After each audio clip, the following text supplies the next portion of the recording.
As has already been mentioned, I am here in my official capacity as the Deputy Grand Master of the Grand Orange Lodge of Ireland.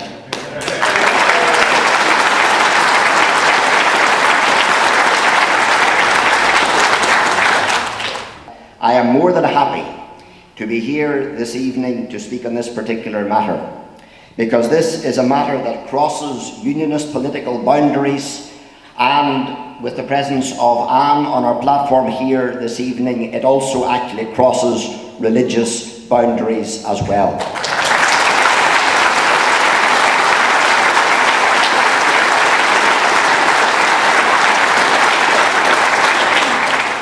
Approximately 1 in 10, or if you like 337, of the people killed during the Troubles were members of the Orange Order. And it is a painfully sad statistic that underlines just how much our own loyal institution has suffered. And as a large fraternal organisation, we share and we continue to share in the pain of their families, the people left behind. And we have a Murdered Brethren Committee, and they do an excellent job at keeping at the forefront of our memories and all our memories the pain that has been suffered and the loss that has taken place, and the many good brethren and indeed sisters too from within our loyal orders who have lost their lives. We, of course, in the Orange Order, we have no monopoly on such suffering. There have been many others in our province who have similarly suffered. And no doubt there are people here tonight, and I know some of you, but there are many of you that I don't know at all. And there are many people here, and you're probably here because you yourselves have lost loved ones.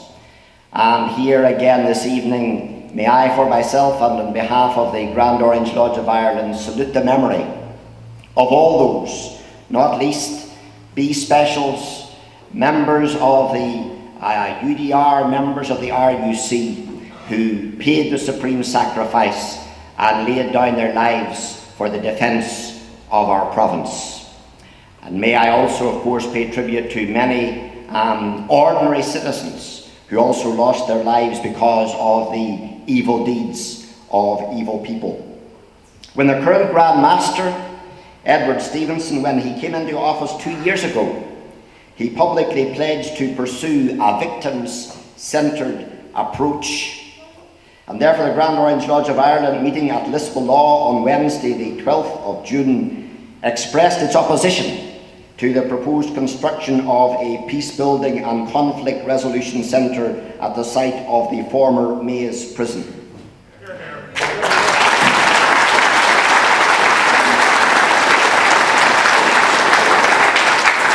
We expressed our opposition to that for 3 main reasons.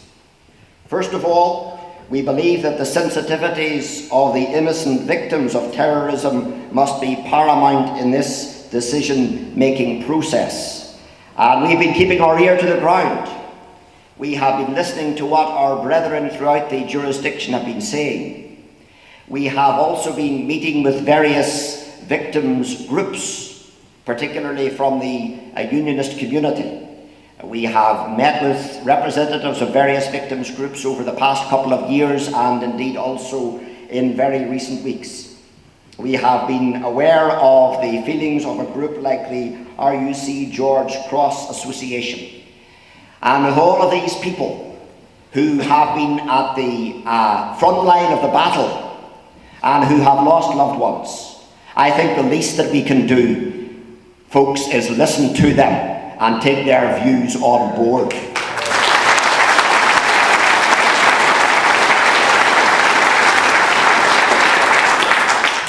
The second reason why we're against this proposed project is because we further believe that the construction of this centre will inevitably further the efforts of those who effectively wish to rewrite history by equating the perpetrators of violence with those innocent victims.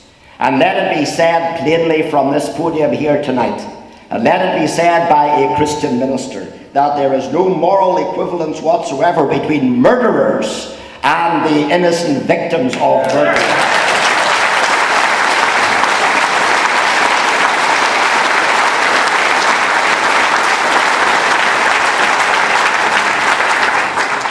And we fear, notwithstanding all the guarantees that have supposedly been given, we fear that this site, as currently proposed, will become a shrine for Irish Republicans.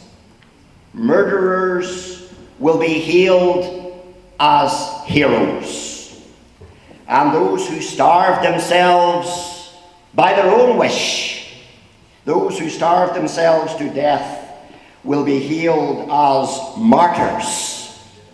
And endless numbers of Republicans from within this province and beyond this province, and their sympathisers from around the world, will turn up at this place with their posies of flowers to lay as near as possible to the great bed of the great hero Bobby Sands and all the rest of them. And their whole purpose will be to rewrite history and to suggest that they were the victims and the rest of us were the persecutors.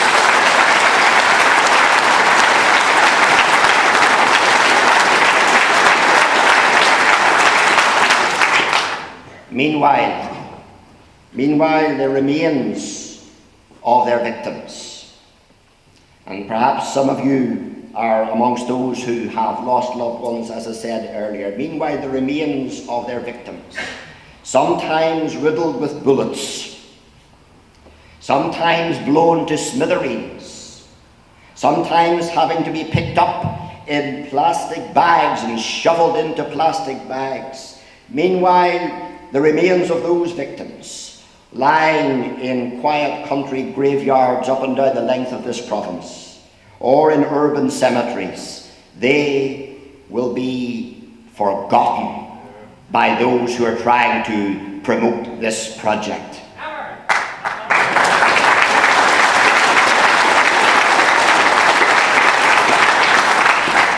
And their loved ones who are left behind through this project, as currently proposed, their loved ones will have their feelings trampled over again and again and again. And that's why we don't want that, because that is a travesty of justice, and that would be, our enemies would have succeeded in rewriting history if this were allowed, therefore, to proceed.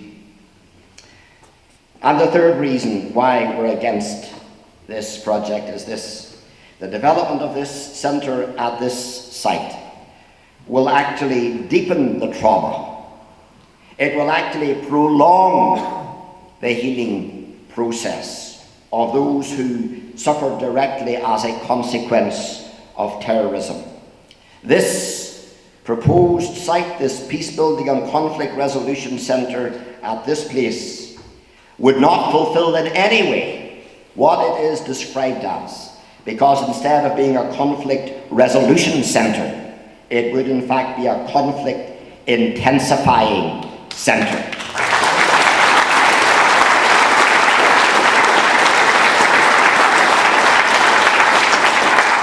If people are genuine about a peace building and conflict resolution centre, this is the last place on earth that it should be cited.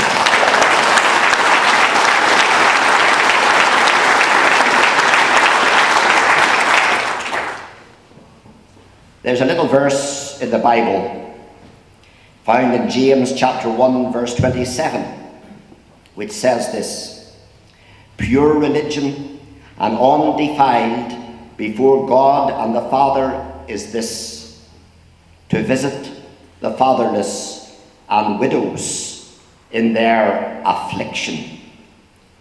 Proceeding down this road, as currently proposed, will in fact add to the affliction of the fatherless and the widows.